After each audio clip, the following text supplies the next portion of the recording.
This is Lesson 4, Part B, on how to create a spending plan.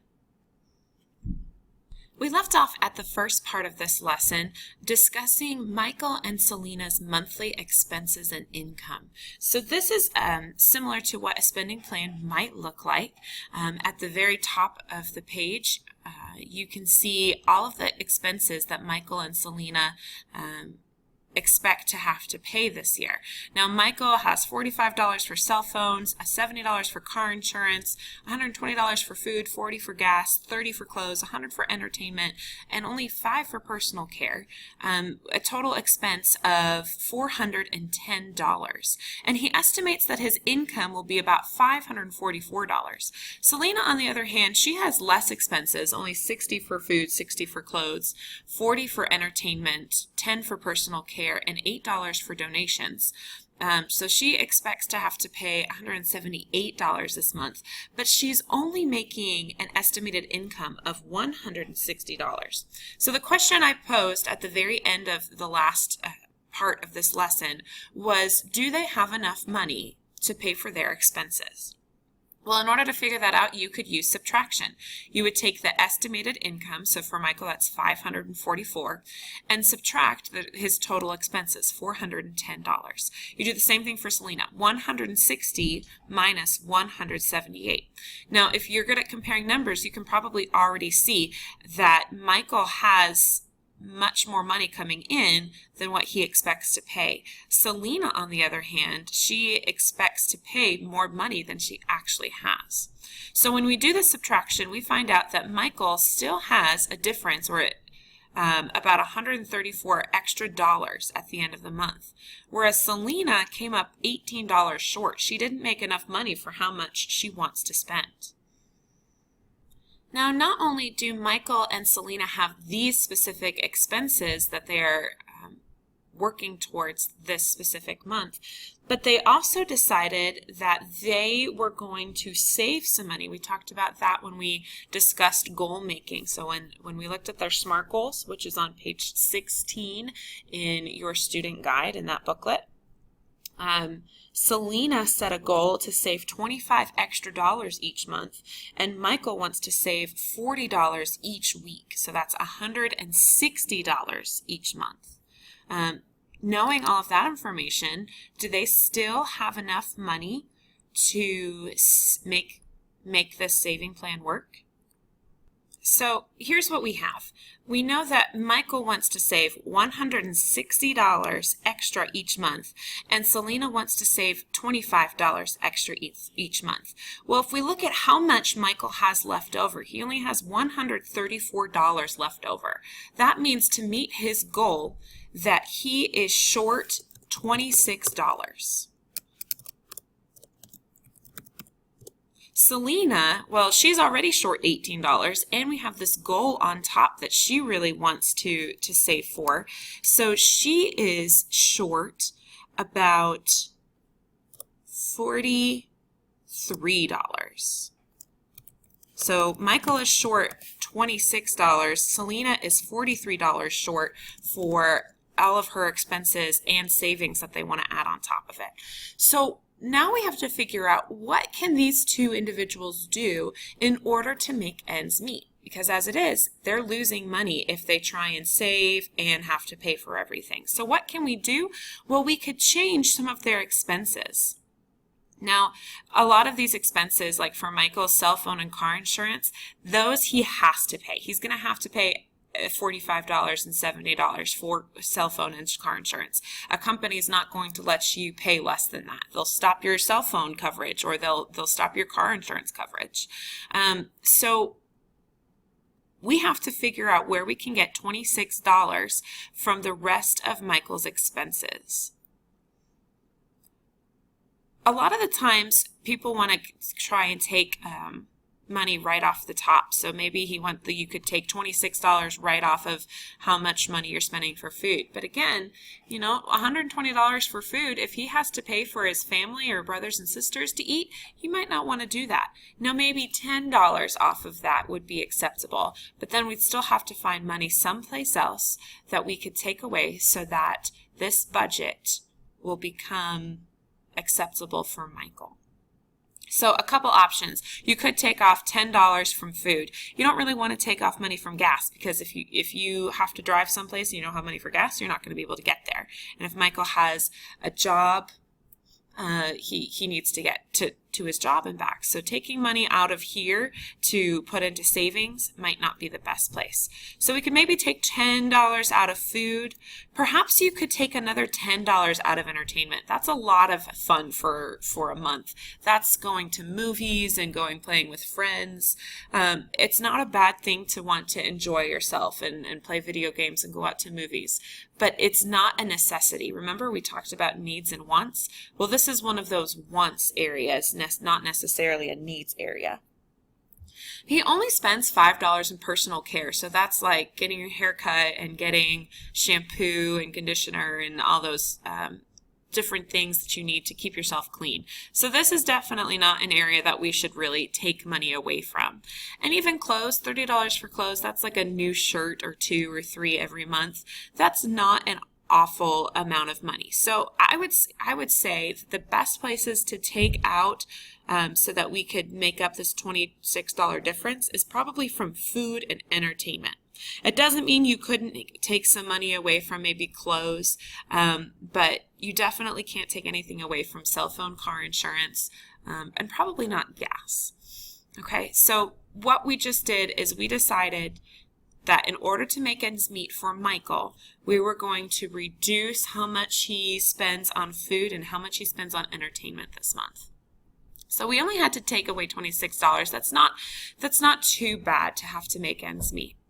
Selena's is a bit more difficult. She doesn't spend as much money, but she is $43 short. So that's a whole lot more than Michael has to make up for. So $43 short for her. She doesn't have any of those fixed expenses with cell phone and car insurance. $60 for food. Now, she lives with her parents. I think she's only in like 9th or 10th grade. So $60 for food, that could maybe be reduced since she is probably using that to go to Starbucks or go out and eat with friends. $60 on clothes and $40 on entertainment. Those are probably the places that you're going to want to try and get $43 out of there. So some options, you could make up any options as long as when you subtract them, you take away $43. So you could maybe take away, $20 from food. Maybe you take away $10 from clothes and you take away $13 from entertainment. That's actually way too much. That's $53. But we could take, that's $43. So if you take 10 away from food, if you take 20 away from clothes and 13 away from entertainment, that is $43. You could do any combinations of that. Personal care, again, I probably wouldn't take money out of there because she doesn't spend a lot there anyways. And donations, you want to give $8. That's okay. That's not an area that you'd really want to not pay.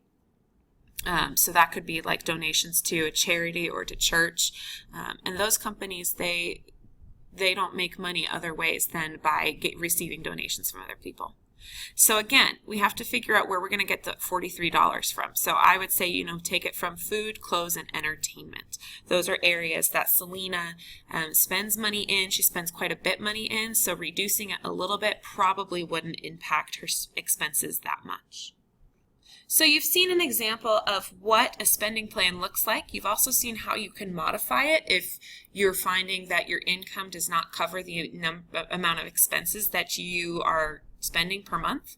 So let's talk about how to build a spending plan. When you build a spending plan, these are the questions that you have to ask yourself. You're going to ask yourself, what are the goals in my spending plan? How long am I going to use this plan? Do I use this per week, per month, for a year? How much income is available? How much money am I making so that I can spend that much? What are my anticipated expenses? Anticipated means I know that I have to spend this much money on rent and car insurance and my cell phone bill.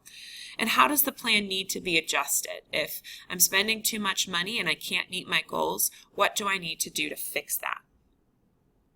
So to answer number 1, it's important that you understand that the goals that you use could be your SMART goals that you created way back in lesson 2 and 3. So goals, again, that are specific and relevant and attainable and measurable and time bound. Those are goals that you could be adding into your spending plan. And as you actually complete your goals, you'll find that you have to maybe change your spending plan a little bit. How long will the plan be used? Well, it's really important that you start using a plan as soon as you have an income. And you could change this plan every once in a while, but a good rule is you should use your spending plan just about every month. So creating a new plan every month to reevaluate where you are and maybe make some changes and edits. How much income is available? Well, that depends on how much money you're making, where you're getting your money from. So let's talk about how you can predict your income. I'd like you to turn to, in your student booklet, to pages 24 and 25. 24 and 25, near the middle of page 24, there's a title that says Balancing Act, one side, Income. Go ahead and read the bottom of page 24 and the top of page 25 to discover for yourself all the areas that you can get income from, and also look at some sources of income for Michael and Selena. So go ahead, pause this, read the bottom of page 24 and the top of page 25, please. Okay, now that you've read pages 24 and 25, you can also see that on the screen I've listed some types of income. So you can always receive payment from a job, or when you do some work for other people. That is a type of income. You could also maybe get an allowance. I know that I got an allowance when I was in middle school and elementary school. My parents said that I could get $2 a week to use for whatever I wanted. Interest is another way to get income. So if you have a savings account, oftentimes banks will include a specific percent each month that, because you've saved with them, they'll give you a few cents for each dollar that you keep in that bank. Gifts money, if it's your birthday or Christmas or a special event like graduation, those are times that you could be getting gifts money. Those aren't necessarily incomes that you will want to rely on, because there's usually not a special event. You usually don't get gifts every month, but they are a type of income. And also sales. So if you sell some of your items, whether that's on Craigslist or maybe through a yard sale, or maybe you've made something and you'd like to sell them, that's another way that you can get income. Maybe you're thinking to yourself that you don't have a job, and that can make predicting your income harder, but it isn't impossible. So that's one thing that I want you to remember. It's not impossible to figure out your income even if you don't have a job. So what I'd like you to do is, on the top of page 24, there's an activity 1.7, My Income. I'd like you to think about the types of income that you normally receive throughout the year. So this isn't just monthly, this is yearly. Use the examples that are on the screen as well as what's on the bottom of page 24. And then I want you to answer these questions. Are there certain times when you earn or get more money than usual, maybe around your birthday or Christmas? And what are some predictions you can make about your income this year based on what you've earned before? So knowing about how much you've made, could you predict how much you're going to make in a month or even a year? Here's some things that can help you to predict. Use what's known. You already know how much you get paid, whether that's an allowance or interest. But also be conservative. When you're estimating, aim lower rather than higher. So if you guess that you could maybe get, maybe around $88, it's best to kind of aim lower, so maybe around $75. That way, when you do make more, it's kind of a nice little surprise at the end of the month when you're making your spending plan. And don't count on windfalls. So a windfall is an unexpected pleasure. So that might be like a gift. You can't really count on receiving gifts. So it's not great to use windfalls or gifts when you're predicting your income. but it's okay to list it there.